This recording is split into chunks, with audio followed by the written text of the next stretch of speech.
पाकिस्तान में आइन और कानून का जितना मजाक बन रहा है पिछले 1.5 साल से, तकरीबन 9 अप्रैल से लेकर 9 अप्रैल 2022 से लेकर अब तक आइन और कानून के साथ जो खिलवाड़ हो रहा है और जो मजाक बन रहा है, तारीख़ में इसकी कहीं पर मिसाल नहीं मिलती।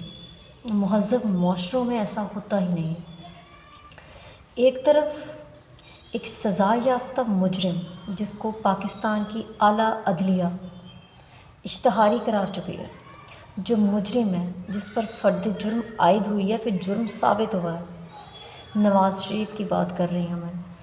एक तरफ मुजरिम जो सिर्फ़ 4 हफ़्ते के लिए लंदन गया था 50 रुपये के स्टाम्प पेपर पर, वो 4 साल के बाद लंदन से वापस आ रहा है और पूरे सरकारी प्रोटोकॉल के साथ वापस आ रहा है, जैसे पाकिस्तान का कोई हीरो वर्ल्ड कप फ़तह करके आ रहा हो।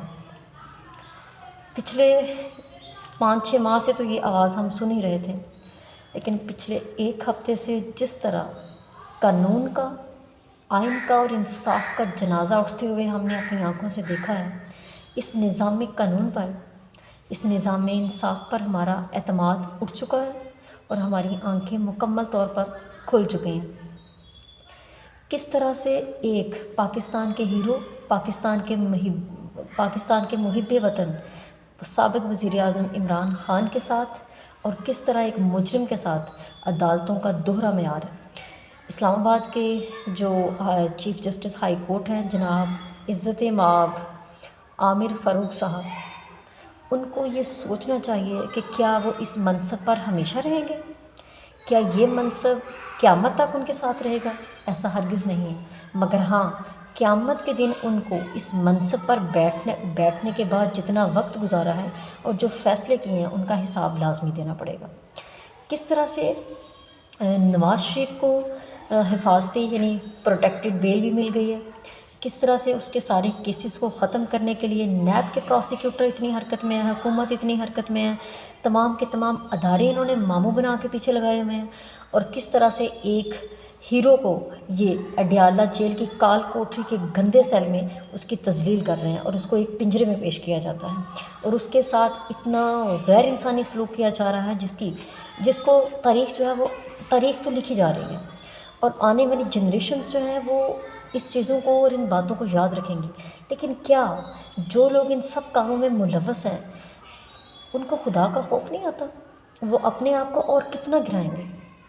एक तरफ इमरान ख़ान, जिसका कोई कसूर ही नहीं है, साइफ़र केस बेबुनियाद मुकदमा बनाया हुआ है।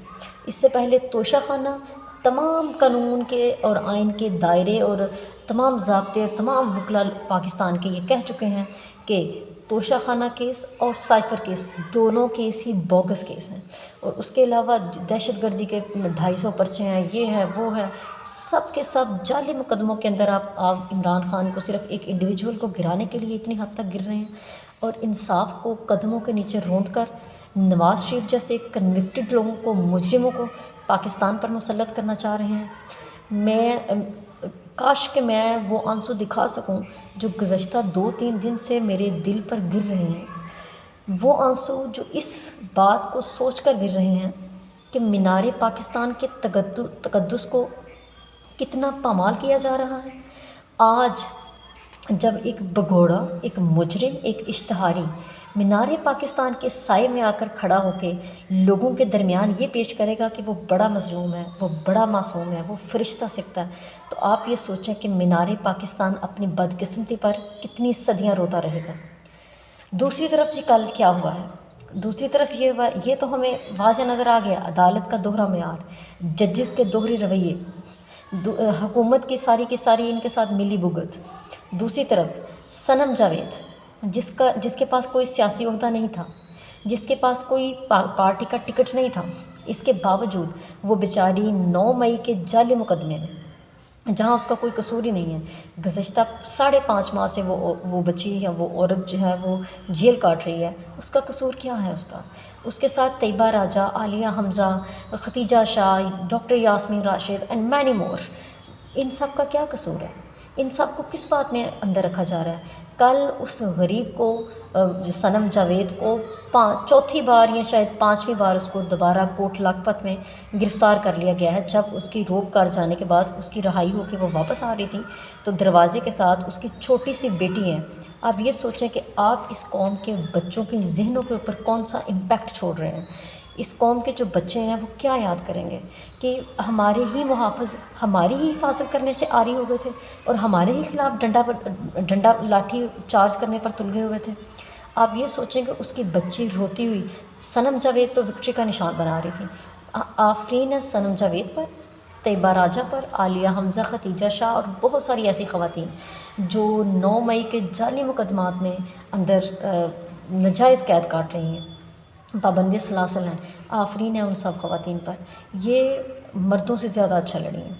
तहरीक इंसाफ के बहुत सारे जो जिन्होंने वजारतों के ओहदों के मज़े लूटे हैं, जिन्होंने सारे सरकारी प्रोटोकॉल हासिल किए हुए हैं, उन सब से ये ख़वातीन सबसे ज़्यादा मोतबर हैं। इन्होंने साबित किया है कि ये हक़ और सच के साथ खड़ी हैं। बात ये, बहुत सारे लोग जो हैं, मैं PTI की सपोर्टर नहीं हूँ, मैं PTI की सियासी कारकुन नहीं हूँ, मैं कोई जर्नलिस्ट नहीं हूँ, मैं PTI में नज़रिए को सपोर्ट कर रही हूँ। PTI में तहरीक इंसाफ में मैं इंसाफ को प्रमोट करना चाहती हूँ और इंसाफ को प्रमोट करने के लिए इमरान ख़ान से बेहतरीन लीडर आपको कभी नहीं मिल सकता।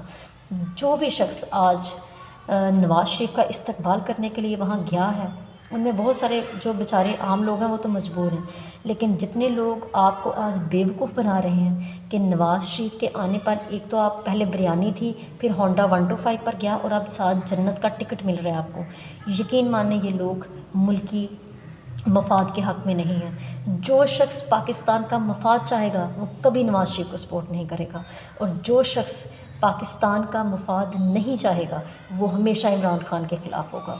इमरान ख़ान हक़ पे खड़ा है, हमारा फ़र्ज़ बनता है कि हम हक़ पे खड़े लोगों के साथ खड़े हों, हम हक़ पर खड़े लोगों के लिए हमेशा दुआ गो रहें।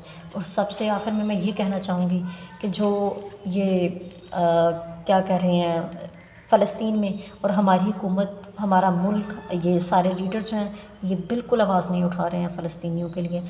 फ़लस्तीन, बैतुल मुक़द्दस, ये क्या है? अक्सा क्या है? ये अक्सा का ज़िक्र कुरान पाक में आया है, ये मुसलमानों का क़िबला अव्वल है। ये सिर्फ़ ईरान का या फ़लस्तीन वालों का हक़ नहीं बनता कोई इस पर आवाज़ें उठाए। बहुत सारे गैर मुस्लिम हैं जो वहाँ होने वाले मुज़ालिम के ख़िलाफ़ मुज़ाहरे कर रहे हैं। हमें शर्म आनी चाहिए और ये हमारे लिए सोचने का वक्त है। और बाकी जो इंसाफ और कानून है, इस पर तो हम सिर्फ़ इन्ना लिल्लाहि व इन्ना इलैहि राजिऊन ही पढ़ सकते हैं।